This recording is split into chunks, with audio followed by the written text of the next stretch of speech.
السلام عليكم ورحمة الله وبركاته.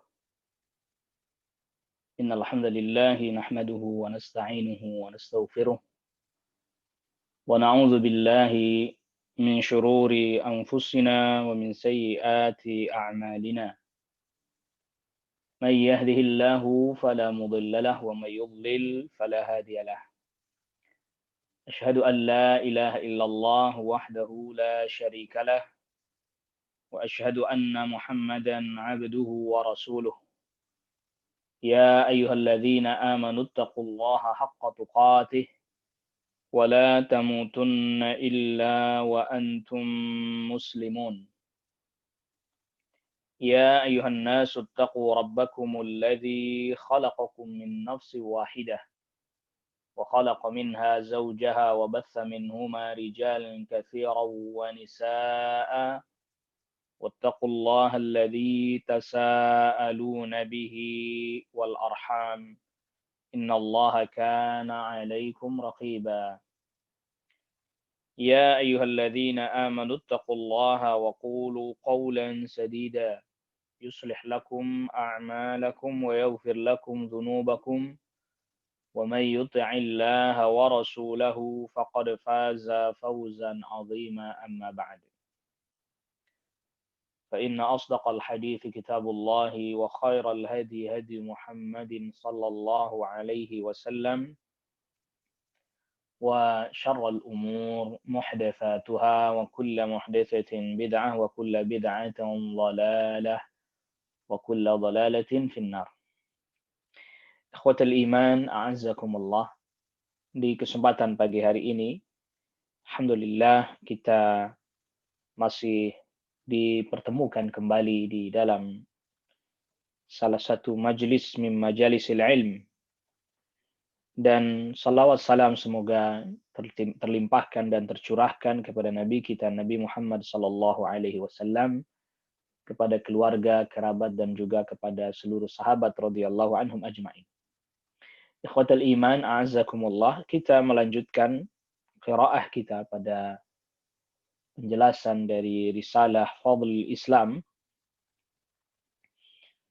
Dan sekarang kita masuk kepada perkataan al-muallif rahimahullahu ta'ala, ya lihadhil maw'izati law wafaqat minal qulubi hayatan. Ya, sungguh nasihat ini memiliki kehidupan kalau seandainya nasihat ini bertepatan dengan hati, artinya masuk ke dalam hati. Jadi nasihat Rasul sallallahu alaihi wasallam yang memberikan, di mana Nabi memberitahukan kepada kita bahwa yang selamat adalah ma ana alaihi wa ashabi. Kalau seandainya itu betul-betul direnungi, difahami, maka niscaya hati akan mendapatkan kehidupan. Jadi kita akan mendapatkan kehidupan yang betul-betul, yang sebenar-benarnya. Karena orang yang menyambut seruan Allah dan Rasul-Nya, maka dialah yang akan mendapatkan kehidupan yang sebenar-benarnya atau kehidupan yang penuh dengan kebaikan. Hati akan mendapatkan kehidupannya. Berkata Syekh Asy-Syarih hafizahullah taala, hadhihi mau'izatur Rasul sallallahu alaihi wasallam. Inilah nasihat dari Rasul sallallahu alaihi wasallam. Law wafaqat minal qulubi hayatan. Kalau seandainya nasihat ini bertepatan dengan lawafaqat minal qulubi, kalau seandainya nasihat ini bertepatan dari hati, ia akan mendapati hayatan, kehidupannya bagi hati. Lakana lil qulubi ma'aha sya'nun, niscaya hati akan memiliki satu keadaan.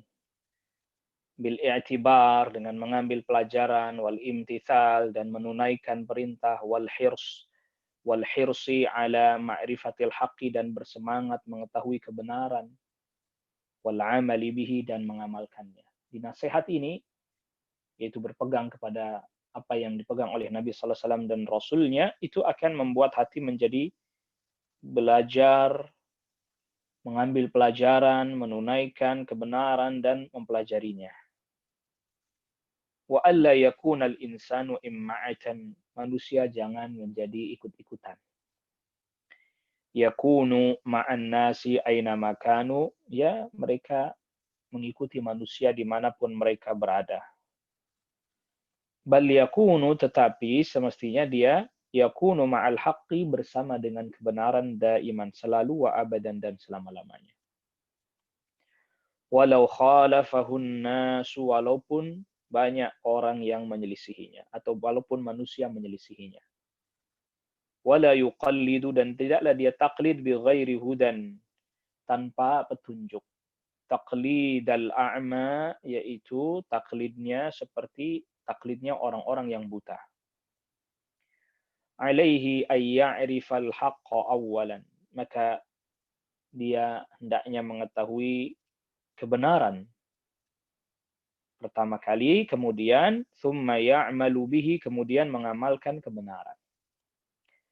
Wa yad'u ilaihi, dan menyeru, mendakwahkan kepada kebenaran.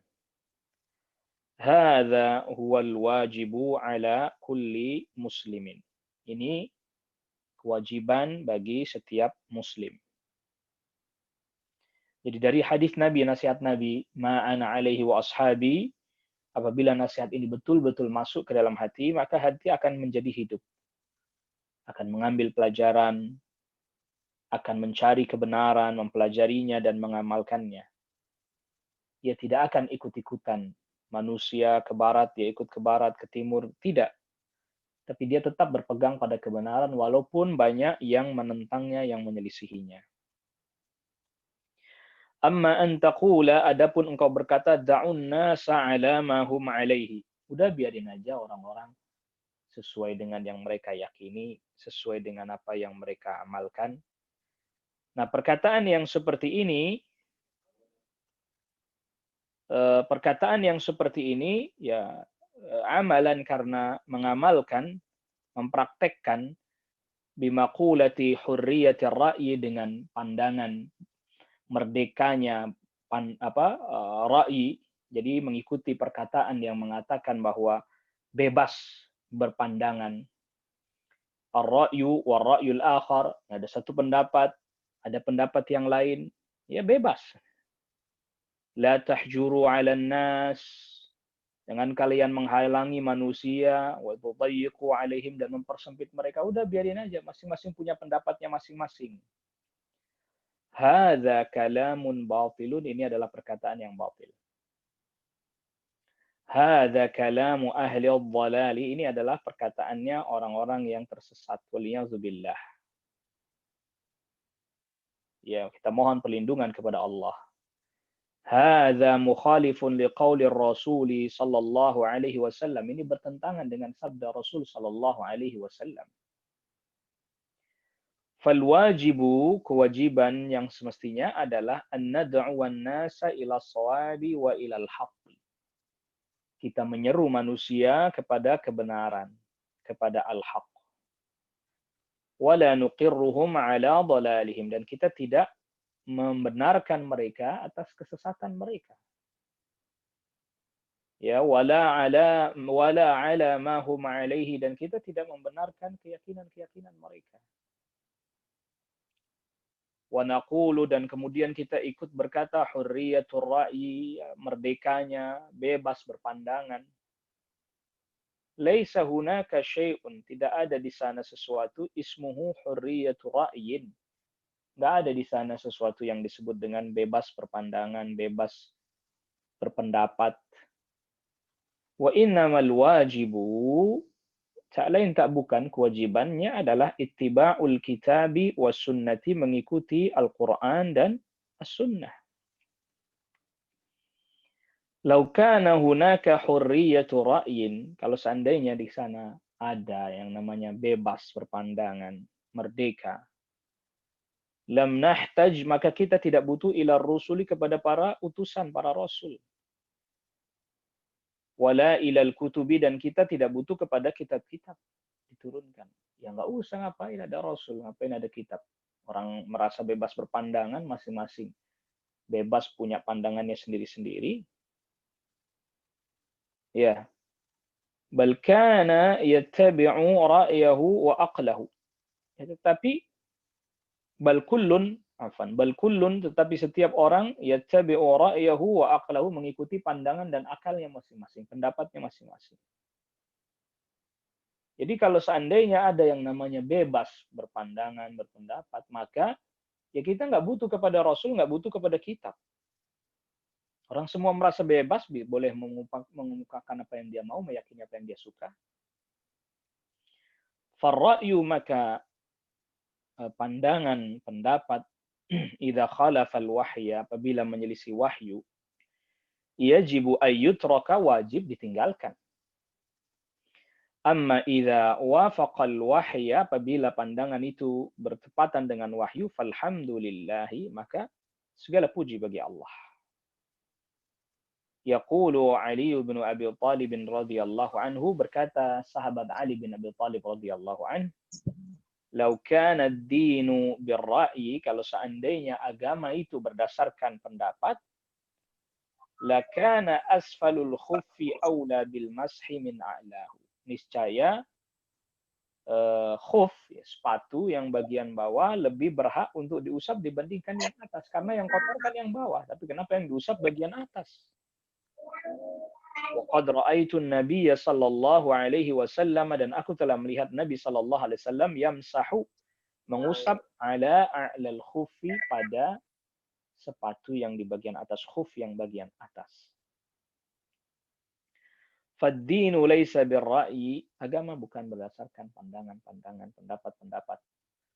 Wa innama bil ittiba'i, tak lain tak bukan adalah dengan ittiba', mengikuti.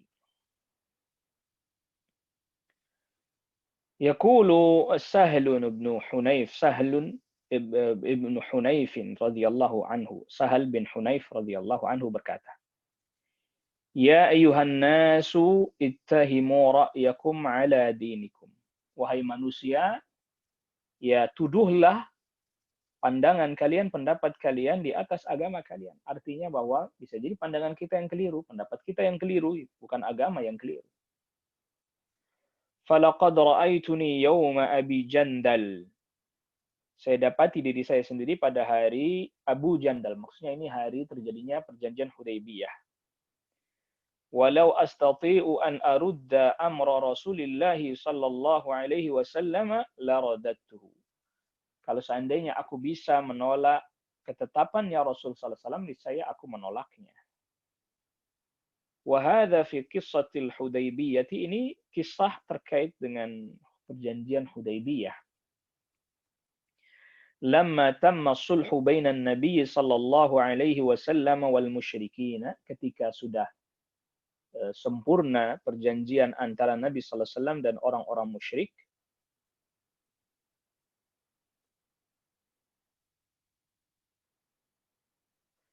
Wa kana min bunudihi, dan termasuk bagian dari poin-poin perjanjian tersebut adalah anna man jaa'a minal kuffari ilal muslimina musliman yarudduhul muslimuna ilaihim. Di antara poin perjanjian Hudaybiyah bahwa apabila ada orang yang datang dari orang-orang kafir menuju kaum muslimin, dia mau masuk Islam, yarudduhul muslimuna ilaihim, maka kaum muslimin harus mengembalikan orang tersebut kepada orang-orang kafir. Apabila ada orang kafir yang apabila ada orang kafir yang dia mau masuk Islam, maka berdasarkan perjanjian Hudaybiyah dia harus dikembalikan kepada orang-orang kafir. Wa man dhahaba minal muslimina ilal kufari, dan siapa orang yang pergi ke orang kafir dari kalangan kaum muslimin, la yaruddunahu, maka orang kafir tidak mengembalikannya. Fashaqqa hadza ala Sahalin, hal ini menjadi berat bagi sahabat Sahal bin Hunayf menurut pandangannya. Kok kayaknya nggak fair ya? Kalau ada orang kafir mau masuk Islam, mendatangi Madinah, mendatangi kaum muslimin, harus dikembalikan. Tapi sebaliknya kalau ada orang Islam ya kembali kepada orang kafir, maka mereka nggak kembalikan. Ini menurut Sahal ibn Hunayf ini perkara yang berat. Li'annahu la ya'riful awaqiba. Karena ini Sahal bin Hunayf nggak tahu ini apa akibat-akibatnya, dampak-dampaknya seperti apa, tidak tahu. Wan nabiyyu sallallahu alaihi wasallam yaqul, dan Nabi sallallahu alaihi wasallam bersabda, "Man dhahaba minna ilaihim fala khaira fihi." Siapa orang yang pergi dari kita menuju kepada orang kafir, maka tidak ada kebaikan pada orang itu. Jadi kalau ada orang muslim datang kepada orang kafir, maka nggak ada kebaikan pada orang itu. Imma dia murtad, imma dia berkhianat. Ya jadi, ya nggak apa-apa, nggak usah dikembalikan. Karena ini malah mendatangkan madarat bagi kaum muslimin nantinya. Man zahaba minal muslimin, siapa orang dari kalangan kaum muslimin yang pergi ilal kufari kepada orang-orang kufar, la khaira fihi, tidak ada kebaikan padanya. Ya, fala yarji, biarin aja dia nggak kembali dan tidak dikembalikan. Wa man jaa minal musyrikin, dan siapa orang dari kalangan orang musyrik yang datang ilal muslimina kepada kaum muslimin, wa radduhu, lalu kemudian kaum muslimin mengembalikan dia kembali kepada orang-orang musyrik, orang kafir. Fasayaj'alullahu lahu faraja wa makhraja, maka Allah akan menjadikan baginya kelapangan dan solusi, jalan keluar dari permasalahannya. Jadi kalau orang kafir datang kepada kaum muslimin mau masuk Islam harus dikembalikan, tapi kan dia benar-benar mau berislam. Maka ketika dikembalikan, semoga Allah berikan kepadanya solusi dari permasalahan yang dia hadapi. Wa may yattaqillaha yaj'al lahu makhraja. Siapa orang yang bertakwa kepada Allah, Allah akan jadikan baginya solusi dari permasalahannya. Jadi keyakinan Nabi sallallahu alaihi wasallam seperti ini.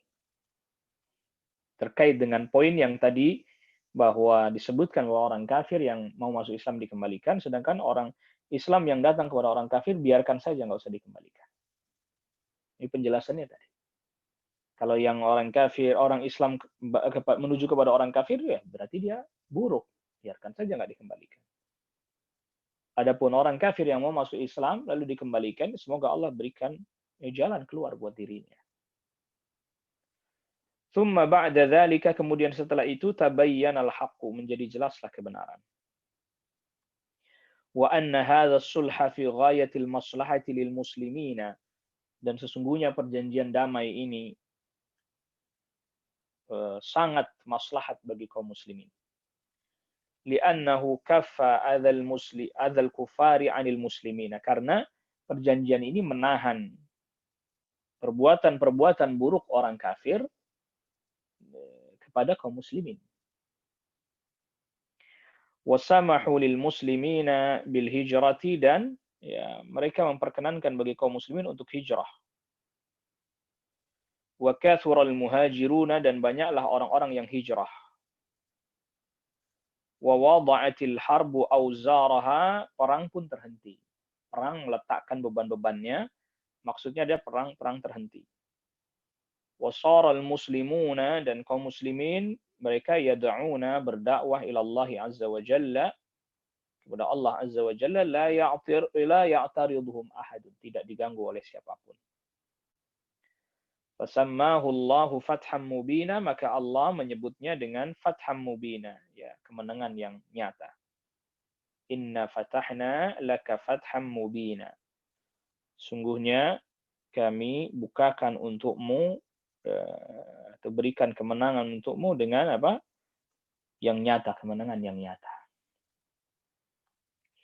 Hadza huwa sulhul Hudaybiyah. Ini adalah sulhul Hudaybiyah. Jadi pelajaran yang bisa diambil dari kisah ini bahwa terkadang apa yang ditetapkan oleh syariat itu menurut kita terkadang kok kayaknya nggak tepat ya.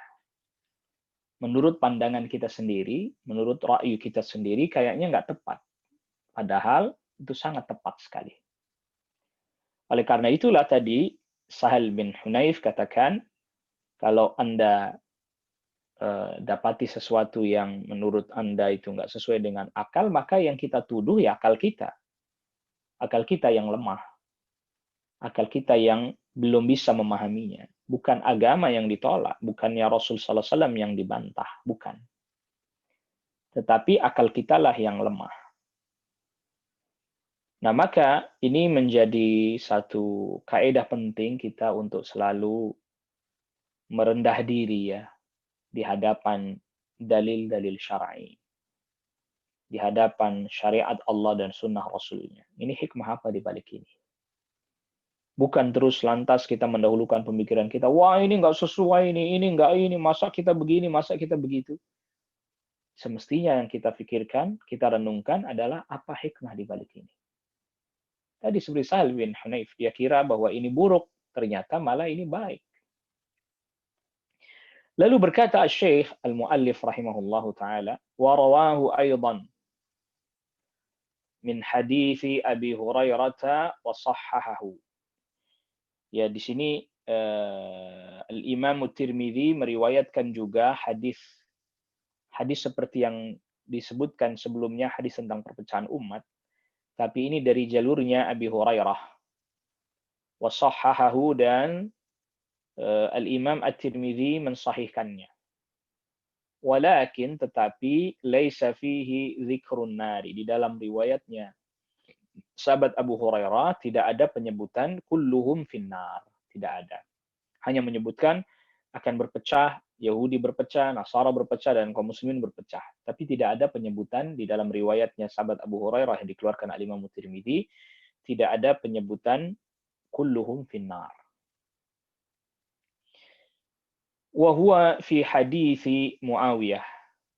Dan hadis yang hadis ini juga di dalam hadisnya Muawiyah, inda Ahmad, dalam Musnad Imam Ahmad, atau menurut riwayat Imam Ahmad, wa Abi Dawud, dan riwayatnya Abi Dawud.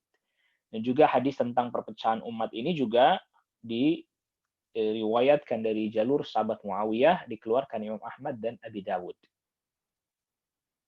Wa fihi, dan di dalam hadisnya Muawiyah itu ada redaksi atau lafaz annahu sayakhruju min ummati qaumun.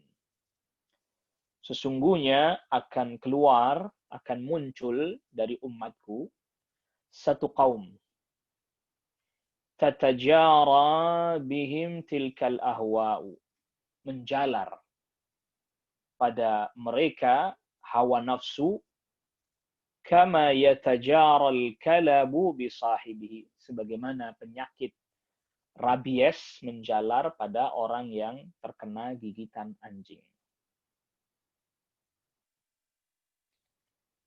Jadi dalam hadis ini, atau dalam hadisnya Muawiyah radhiyallahu anhu, ada tambahan redaksi, akan muncul di tengah-tengah umat kaum yang dikuasai oleh hawa nafsu.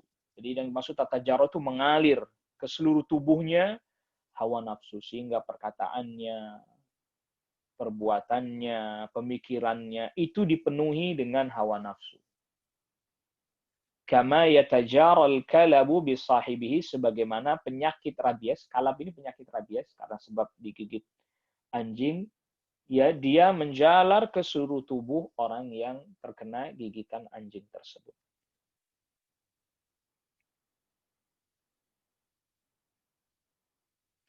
Fala yabqa, maka tidaklah tersisa minhu darinya, irqun, otot, wala mifsalun, persendian, illa dakhalahu, melainkan masuk ke dalamnya. Nah, jadi akan muncul di tengah umatku satu kaum yang dikuasai hawa nafsu seluruh dirinya. Sebagaimana penyakit rabies menjalar ke seluruh tubuh sehingga tidak ada otot, persendian-persendian, kecuali sudah dimasuki oleh hawa nafsu, sebagaimana rabies masuk ke seluruh tubuh. Sehingga dia bicaranya, perkataannya, perbuatannya, itu semuanya didasari atas dasar hawa nafsu. Walaupun dia membawakan ayat Al-Quran, maka tafsirnya sesuai hawa nafsunya. Walaupun dia bawakan hadis Nabi sallallahu alaihi wasallam, penjelasannya sesuai dengan hawa nafsunya. La ilaha illallah. Ini Nabi sallallahu alaihi wasallam sudah sabdakan. Wa qad taqaddama qawluhu, dan telah berlewat qauluhu, sabda Nabi sallallahu alaihi wasallam yang disebutkan oleh Asy-Syaikh sebelumnya, wa mubtaghin fil islami sunnatal jahiliyah. Antara golongan yang sangat dibenci oleh Allah, tiga golongan di antara tiga golongan yang sangat dibenci oleh Allah adalah orang-orang yang mencari sunnah jahiliyah di dalam Islam. Dia memasukkan sunnah jahiliyah di dalam Islam karena tadi terpengaruh dengan hawa nafsunya. Berkata Asy-Syaikh Asy-Syarih hafizahullahu taala, Allahu jalla wa ala naha 'an ittiba'il ahwa'i. Allah jalla wa ala melarang kita mengikuti hawa nafsu. Qala ta'ala, Allah Subhanahu wa taala berfirman, ara'aita man ittakhadha ilahahu hawahu afa anta takunu 'alaihi wakila. Tahukah engkau ada orang yang menjadikan hawa nafsunya sebagai ilahnya? Apakah engkau menjadi wakil atas dirinya? Artinya Nabi nggak mau mengurus urusan orang yang mengikuti hawa nafsunya, nggak bisa ini diatur. Ini yang Al-Furqan ayat ke-43. Allah Subhanahu wa taala juga berfirman, afara'aita man ittakhadha ilahahu hawahu wa adallahu Allahu ala ilmin. Tahukah engkau ada orang yang menjadikan hawanya sebagai ilahnya, yang dia sembah, yang dia ikuti, dia taati. Wa adallahu Allahu ala ilmin, dan Allah sesatkan dia sedangkan dia memiliki ilmu. Wa khatama ala sam'ihi wa qalbihi, dan Allah tutup pendengarannya, hatinya. Wa ja'ala ala basarihi ghishawah, Allah stempel ya, Allah segel pendengarannya, hatinya, dan Allah jadikan pada pandangan matanya ghishawah, penutup. Faman yahdihi min ba'dillah, maka siapa yang bisa memberikan petunjuk kepadanya selain Allah. Ini Al-Jathiyah ayat ke-23. Falladhi yablughuhu al-haqqu wa la yaqbaluhu, maka orang yang sampai padanya kebenaran tapi dia tidak mau menerima kebenaran, maka yakunu muttabi'an li hawahu, dia jadinya mengikuti hawa nafsunya. Wa yu'aqabu, dan dihukum bi anna Allah yakhtimu ala qalbihi, Allah segel hatinya. Fala yaqbalul haqqa ba'da dzalika, maka dia tidak menerima kebenaran. Dihukum orang yang enggak mau mengikuti kebenaran setelah datang kepadanya, dia dihukum dengan apa? Dengan ditutup mata hatinya. Sehingga tidak akan pernah bisa menerima kebenaran. Waliyadzubillah. Waliyadzubillah, kita mohon perlindungan kepada Allah, uqubatan lahu, sebagai hukuman baginya. Fattiba'ul hawa syarrun, mengikuti hawa nafsu adalah keburukan. Wal wajibu 'alal muslimi, dan kewajibannya seorang muslim adalah ayyattabi'al haqqa, mengikuti kebenaran. Ya, sawa'un wafaqa hawahu aw khalafahu, baik bersesuaian dengan hawa nafsunya atau menyelisih hawa nafsunya. Kalau itu kebenaran, wajib diikuti. Qala ta'ala, Allah Subhanahu wa taala berfirman, walau ittaba'al haqqu ahwa'ahum, kalau seandainya kebenaran yang mengikuti hawa nafsu mereka, la fasadatis samawati wal ardu wa man fihin, niscaya rusaklah langit bumi dan apa yang ada di antara langit dan bumi. Al-Mu'minun ayat ke-71. Fattiba'u al-hawa syarrun, maka mengikuti hawa nafsu adalah keburukan. Wa fi akhir zamani takthurul ahwa'u fin nas, di akhir zaman banyak hawa nafsu di tengah manusia. Wa tatajara bihim, dan ya mengalir pada diri mereka, menjalar pada diri mereka, bima'na anha tadkhulu fi uruqihim, maknanya bahwa hawa nafsu ini masuk ke dalam otot-otot mereka, ya, nadi mereka, bahkan urat-urat mereka, semuanya masuk. Kama yatajaral kalabu, sebagaimana menjalarnya penyakit rabies, ya. Wa huwa maradun, yaitu satu penyakit, yusibul insana, yang menimpa manusia, min 'adhatil kalbil musabi bisu'ari, ya, dari gigitan anjing yang terkena rabies dari air liurnya. Ya, sebagaimana penyakit rabies menjalar bisahibihi, pada orang yang terkena gigitan tersebut. idza 'addal kalbul insana, apabila anjing menggigit manusia, fa inna riqahu yadkhulu fi jismil insani, maka liurnya tadi masuk ke dalam tubuh manusia, ya, wa fi 'uruqi, dan ke dalam otot-ototnya, wa fi jismihi kulli, dan ke dalam tubuhnya seluruhnya. Wa yatajara, dan mengalir, menjalar, fi jismi, ke dalam tubuhnya, kullihi, seluruhnya. Wal ahwa'u, dan hawa nafsu, tatajara fin nas, ya, mengalir, menjalar ke seluruh tubuh manusia, mithla da'il kalabi, seperti penyakit rabies.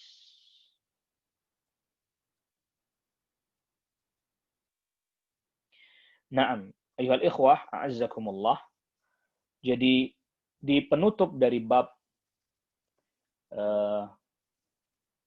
perintah masuk ke dalam agama Islam secara menyeluruh dan meninggalkan yang selain Islam, di dalamnya atau di penutupnya Asy-Syaikh rahimahullahu taala membawakan hadis Muawiyah radhiyallahu an, yang di dalam hadis Muawiyah tersebut terdapat pesan yang sangat penting sekali, yaitu bagaimana hawa nafsu begitu sangat menguasai orang-orang di belakang. Maka di Nabi SAW sabdakan, akan muncul di tengah umatku satu kaum yang dimana hawa nafsu menguasai mereka, menjalar pada seluruh tubuh mereka, sebagaimana penyakit rabies menjalar ke seluruh tubuh orang yang terkena gigitan anjing. Ini artinya, ini adalah merupakan nasihat dan sekaligus pesan yang sangat penting sekali untuk kita perhatikan dari Rasul Shallallahu Alaihi Wasallam, bahwa kita, ya saya, Anda, antum semuanya sangat berpotensi, sangat berpeluang dikuasai oleh hawa nafsu. Ini sekaligus menunjukkan juga bahwa generasi awal mereka minim sekali dikuasai oleh hawa. Oleh karena itu Nabi SAW sabdakan, akan datang, akan muncul, ya, dari umatku. Jadi akan muncul berarti di belakang, bukan di masanya Nabi SAW dan para sahabat radhiyallahu anhum ajma'in. Kaum yang dikuasai oleh hawa nafsunya. Itulah mengapa kemudian para ulama mengatakan agar kita mengikuti pemahamannya as-salafus salih. Karena mereka adalah kaum, terlebih lagi ya para sahabat radhiyallahu anhum ajma'in. Karena mereka adalah kaum yang sangat minim sekali dikuasai oleh hawa nafsu, kepentingan-kepentingan. Ya, sangat minim sekali. Tidak seperti orang yang di belakang, yang betul-betul sampai tidak ada, sampai Nabi SAW sebutkan tadi, sampai tidak ada otot, urat, persendian-persendian, kecuali dimasuki semuanya. Semuanya akhirnya hawa nafsu. Nah, kita memohon kepada Allah Subhanahu wa taala agar kita dijauhkan dari hawa. Karena apabila hawa ini yang menguasai, maka walaupun ayat yang dibawakan, hadis yang dibawakan, tetapi nanti tafsirnya ya mengikuti hawa, mengikuti yang dia suka, mengikuti yang dia mau, mengikuti pandangan yang sudah dia pegang, yang sudah dia yakini, waliyadzubillah. Nasallallahu alaihi. Maka kalau kita ringkaskan bab ini, ayuhal ikhwah a'azzakumullah, bab kewajiban berpegang kepada ajaran agama atau Islam ini seluruhnya, yang dimana Asy-Syaikh rahimahullahu ta'ala mendatangkan firman Allah, ya ayyuhalladzina amanu dukhulu fis silmi kaffah, wahai orang-orang beriman, masuklah ke dalam Islam secara keseluruhan, menyeluruh seluruhnya, tidak mengambil sebagian, meninggalkan sebagian. Termasuk diantaranya kita diperintahkan agar supaya berhukum dengan hukum dan aturan-aturan Allah Subhanahu wa ta'ala. Dan ini bukan radikalisme, bukan. Seperti yang dituduhkan atau yang disebarkan informasinya, bukan. Nah, maka oleh karena itu kaum muslimin belajar. Jadi kalau kaum muslimin sendiri aja nggak tahu tentang hukum Allah itu apa dan seperti apa, bagaimana maslahatnya, Yang ada nanti ya kaum muslimin sendiri yang menolak hukum Allah. Berapa banyak kaum muslimin yang menolak hukum Allah atau menolak syariat Allah. Yang bahkan sampai mereka mentakwil, nggak usahlah potong tangan, itu kan dulu orang Arab itu kan barbar, makanya hukuman bagi pencuri harus potong tangan. Kalau sekarang kan nggak barbar ya, cukup hanya di penjara sudah cukup. Ini ra'yu ahwa hawa ini. Ya, ini pandangan-pandangan yang itu menentang aturan syariat. Termasuk juga bagian perintah kita untuk masuk ke dalam Islam seluruhnya, ya mengikuti tuntunan Nabi Sallallahu Alaihi Wasallam, sunnahnya Nabi Sallallahu Alaihi Wasallam, sebagaimana yang dipraktekkan dan diamalkan oleh para sahabat radhiyallahu anhum ajma'in. Maka didatangkanlah oleh Asy-Syaikh Al-Muallif hadis-hadis yang menjelaskan tentang larangan berpecah belah, larangan berselisih, ya menyelisihi syariat, menyelisihi tuntunan sunnah. Karena ini adalah perilaku jahiliyah dan sekaligus perilaku-perilakunya orang Yahud dan Nasara sebelumnya. Maka al-Yahud dan Nasara berpecah belah sekarang. Dengan berbagai macam mazhab-mazhab, pemikiran, dan seterusnya. Cuman mungkin tidak begitu terekspos. Ya, bahkan sampai sebagiannya sudah tidak lagi ada, atau mungkin sudah hilang ajaran-ajarannya Nabi Isa, atau masih ada hanya berapa persen saja. Tetapi pokok-pokoknya sudah hilang. Begitu juga Yahud juga sama berselisih juga. Nah, kaum muslimin pun akan mengalami keadaan yang sama. Artinya bahwa nggak bisa dihindari akan terjadi perpecahan itu. Tetapi tidak sampai kemudian eksistensi mereka, orang-orang yang berpegang kepada ajaran agama, hilang sama sekali nggak. Tetap akan ada. Tetap akan ada sekelompok dari umat ini yang tetap berusaha untuk konsisten mengamalkan ajaran agamanya. La tazalu ta'ifatun min hadhil ummati 'alal haqqi zahirin. Akan terus ada sekelompok dari umat ini yang dia nampak berada di atas kebenaran, tapi memang sedikit. La yadurruhum man khadzalahum wala man khalafahum. Tidak membahayakan mereka orang-orang yang menghinakan mereka dan menyelisihi mereka. Dan kita semoga Allah Jalla wa'ala jadikan kita termasuk bagian dari mereka yang sedikit dan diselamatkan oleh Allah itu. Sekali lagi kita sering sampaikan ya, ini bukan berarti kita kan ada orang yang kemudian mengatakan merasa paling benar sendiri, dia tuduh bahwa ini merasa pemegang kunci surga. Bukan. Sekali lagi tidak. Kallah. Ayo kita belajar sama-sama. Mana yang hak, mana yang benar, ya kita katakan hak, kita katakan benar. Dan semoga Allah Rabbul Alamin terus memberikan hidayah kepada kita untuk mengetahui mana yang benar dan tepat dalam mengamalkannya.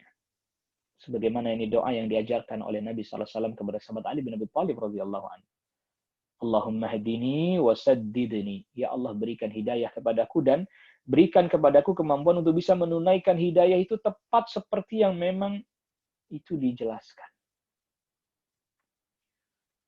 Nah, lalu kemudian di dalam bab ini, dan ini merupakan ya tadi ma'ana alaihi wa ashabi, itu merupakan panduan bagi diri kita.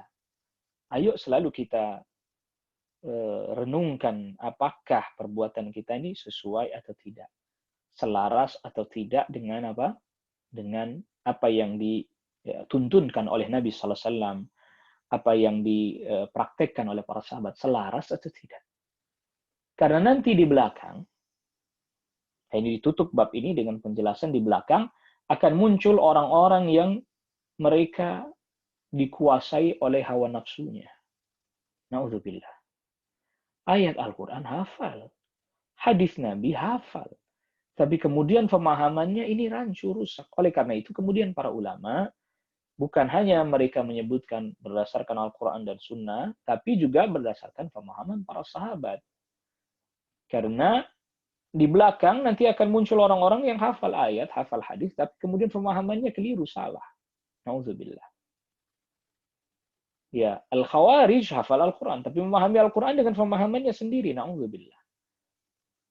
Dikuasai dirinya hawa nafsunya sampai diperumpamakan oleh Nabi Sallallahu Alaihi Wasallam tadi seperti orang yang kena gigitan anjing, kena penyakit rabies yang menjalar ke seluruh tubuhnya. Tidak ada otot, urat-urat, ya, persendian-persendian kecuali dimasuki oleh hawa nafsu.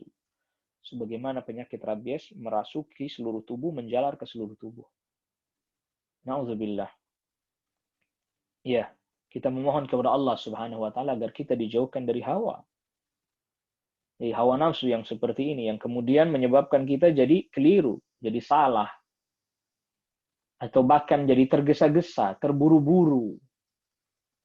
Ya, ingin cepat-cepat membahas, misalnya contoh termasuk ingin membahas masalah-masalah yang besar, sedangkan masalah-masalah yang prinsip kita belum paham, kita belum mengerti. Nah, ini juga jadi pelajaran buat kita semua, ayuhal ikhwah. Saudaraku kaum muslimin, a'azzakumullah. Dan ini nasihat luar biasa, bagus sekali.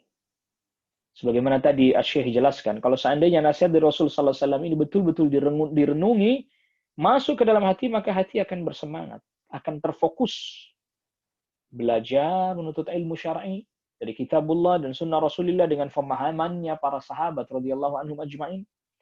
Lalu kemudian dia mengamalkannya, memperbaiki dirinya, mengajak keluarganya, kerabatnya, orang-orang yang terdekat yang menjadi kewajibannya. Ayyuhalladzina amanu qu anfusakum wa ahlikum nara. Mengajak temannya yang bisa diajak dan terus dia perbaiki sedikit demi sedikit dirinya, keluarganya, kaumnya. Dan tidak pedulikan orang yang menentangnya, orang yang menyelisihinya, orang yang mencelanya, orang yang mencemoohnya, orang yang mencibirnya. Ya karena tadi hawa nafsu sudah akhirnya kemudian muncul celaan-celaan terhadap Islam dan kaum muslimin. Ya, julukan-julukan yang buruk, sebutan-sebutan yang jelek. La ilaha illallah, nasallallahu alaihi wasallam. Ya. Ya, kita tidak akan bisa membuat semua orang ridha sebagaimana perkataan Al-Imam Syafi'i rahimahullahu taala. Ridhan nasi ghayatun la tudrak. Keridhaan manusia adalah tujuan yang tidak bisa dicapai. Semua orang jadi ridha, jadi setuju sama kita, jadi senang dengan perilaku kita, perbuatan kita. Kita mengamalkan apa yang Nabi ajarkan, tuntunkan. Mereka tidak senang. Iya. Kenapa? Bertentangan dengan hawa nafsunya. Lalu gimana? Bersabar kita. Kita mendakwakan, menjelaskan bahwa ini tuntunan dari Nabi SAW. Banyak yang tidak suka, iya. Karena apa? Tidak sesuai dengan hawa nafsunya. Lalu gimana? Bersabar. Maka terus perlahan, dikit demi sedikit, setahap demi setahap, kita terus mempelajari ilmu, berusaha mengamalkannya, memperbaikinya, mengajak yang bisa kita ajak. Ya, jangan disibukkan dengan celaan orang yang mencela, hinaan orang yang menghina, cemoohan orang yang mencemooh. Adapun nanti mereka yang mencela agama, ya tentu ada para ulama, orang-orang yang berilmu yang memiliki kompetensi untuk membantahnya, menjelaskannya. Tidak semua kita membantah, menjelaskan. Ya, karena ada beberapa kompetensi-kompetensi yang memang bisa jadi itu tidak dimiliki oleh seseorang, walaupun dia berilmu. Sebagaimana Syekhul Islam Ibnu Taimiyah jelaskan, ada orang yang dia paham banget dengan ilmu dan dia mengamalkannya, tapi dia menjelaskannya belum tentu bisa kepada orang. Ya, ada orang yang ilmunya tidak begitu banyak, tapi dia bagus dalam menjelaskan kepada manusia. Walhamdulillah, Allah berikan kepadanya kemampuan itu. Ada orang juga yang dia menjelaskannya bisa, ya, mendakwahkannya bisa, tapi kalau ada syubhat membantah dia belum tentu mampu, punya kemampuan untuk membantah dan menyanggah dengan sanggahan yang kuat, dengan argumen-argumen yang bisa mematahkan setiap kerancuan-kerancuan. Jadi setiap orang memiliki kelebihannya masing-masing. Dia faham ilmu, dia mampu menyampaikan ilmu, dia mampu kemudian menjelaskan ilmu, dia mampu juga mematahkan argumen-argumen dari orang yang melemparkan kerancuan dan syubhat. Ini masing-masing perlu keahlian sendiri-sendiri. Maka ada orang yang dia faham ilmu, tapi dia jadi guru, hanya mengajarkan saja, menyampaikan saja, sudah. Membantah syubhat, membantah kerancuan-kerancuan, dia tidak mampu atau dia tidak bisa. Kalau dia masuk ke situ, maka bantahan-bantahannya tidak sampai kemudian mematahkan argumen-argumen atau subuhat kerancuan-kerancuan. Maka ada bidangnya masing-masing. Tetapi para penuntut ilmu, sekali lagi, di zaman yang seperti ini, hendaklah dia menahan diri, menahan hawa nafsunya untuk tidak terlampau banyak bicara yang akan menimbulkan masalah lebih besar. Ya, tidak terlampau banyak masuk ke dalam area perdebatan, karena tadi untuk mematahkan argumen syubhat itu juga perlu ilmu yang lain lagi, yang lebih kuat lagi. Keahlian yang lebih lagi. Maka menjadi prioritasnya penuntut ilmu adalah talabul haqq, mencari kebenaran, mempelajari yang hak, mempelajari yang benar, wal amalu bihi, dan mengamalkannya. Memohon kepada Allah agar dia selamatkan dirinya, dan juga yang menjadi prioritas adalah keluarganya, orang-orang terdekatnya. Karena apa? Begitu banyak hawa nafsu di akhir zaman. Maka itu akhirnya kemudian perpecahan semakin banyak juga karena hawa tadi. Ya, karena tadi Nabi SAW, karena Nabi SAW sabdakan, فَإِنَّهُ مَنْ يَعِشْ مِنْكُمْ بَعْدِي فَسَيَرَى اخْتِلَافًا كَثِيرًا. Yang hidup setelahku nanti akan melihat perselisihan yang banyak. Apa di antara sebab perselisihannya? Kalau yang disebutkan dalam hadis ini, di antaranya adalah hawa, banyaknya hawa nafsu. Jadi ilmu agama sedikit demi sedikit hilang dengan wafatnya para ulama, diangkat dengan wafatnya para ulama, kebodohan menyebar di mana-mana. Ya, hawa nafsu memasuki seluruh persendian dan otot-otot manusia. Lalu kemudian orang yang bodoh ini tampil dan berbicara, sedangkan yang berilmu tidak diberikan ruang untuk bicara atau dipersempit. Lalu media-media yang diisi oleh orang-orang yang tidak berilmu. Media-media itu diisi orang yang tidak berilmu, bicaranya dengan hawa nafsunya. Na'udzubillah. Nasallallahu alaihi wasallam.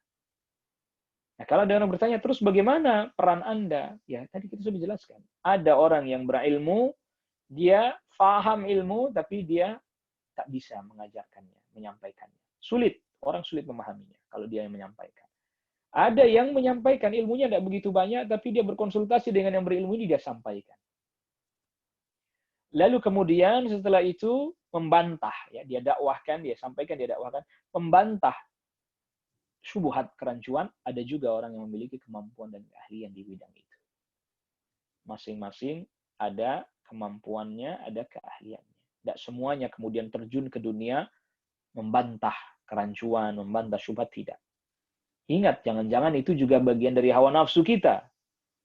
Ya, syahwat kita untuk ikut berdebat semata, bukan untuk izharul haq wa ijla'uha. Izharul haq wa, bukan untuk menjelaskan kebenaran, bayanul haqqi wa izharuha, bukan dalam rangka menjelaskan hak dan menampakkan hak, tapi hanya memuaskan hasrat kita untuk berdebat semata. Nauzubillah. Jangan itu juga termasuk bagian daripada hawa yang tersembunyi pada diri kita.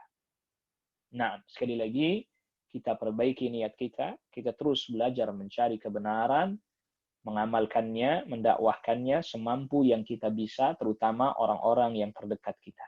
La yukallifullahu nafsan illa wus'aha. Seseorang tidak dibebani sesuatu yang di luar kemampuannya. Ingat tadi sabda Nabi sallallahu alaihi wasallam, akan muncul wa sayakhruju min ummati qaumun, akan muncul di tengah umatku satu kaum, ya, tatajara bihimul ahwa, yang dimana hawa nafsu menjalar ke seluruh tubuh. Kama yatajara al-kalab bisahibihi, sebagaimana orang yang kena penyakit rabies, seluruh rabiesnya itu menjalar ke seluruh tubuhnya. Sehingga tidak tersisa satupun urat, otot, persendian kecuali dimasuki oleh penyakit tersebut. Kecuali dimasuki oleh hawa nafsu. Ya. Dan kita mohon kepada Allah Subhanahu wa taala, Allahumma ati anfusana taqwaha. Ya Allah, berikan kepada diri kami ketakwaannya. Jauhkan dari hawanya. Wa zakkiha, dan bersihkanlah diri kami. Wa anta khairu man zakkaha, karena engkaulah sebaik-baiknya yang bisa membersihkan jiwa kami, diri kami, hati kami. Kita mohon perlindungan kepada Allah Subhanahu wa taala anil hawa, dari hawa nafsu. Maka oleh karena itulah setelah bab ini Asy-Syaikh Al-Muallif rahimahullahu taala menjelaskan atau mendatangkan babu ma jaa annal bid'ata asyaddu minal kabair. Bab yang menjelaskan bahwa bid'ah lebih berat daripada dosa besar. Karena tadi Hawa nafsu lebih kuat meliputi kebid'ahan dibandingkan dosa besar. Kalau dosa besar, orang bisa jadi mengaku bahwa itu salah. Ya, saya yang salah karena saya mengerjakan. Tapi kalau bid'ah, bisa jadi dia merasa, oh ini boleh, ini baik. Maka selanjutnya didatangkan bab tersebut, bab yang menjelaskan bahwa bid'ah itu lebih berat daripada dosa besar, karena begitu sangat kuat sekali dominasi dan pengaruh hawa nafsu dalam kebid'ahan. Karena nanti dikesankan bahwa dengan bid'ah ini justru menghidupkan agama. Bahkan dengan bid'ah ini dikesankan membela agama.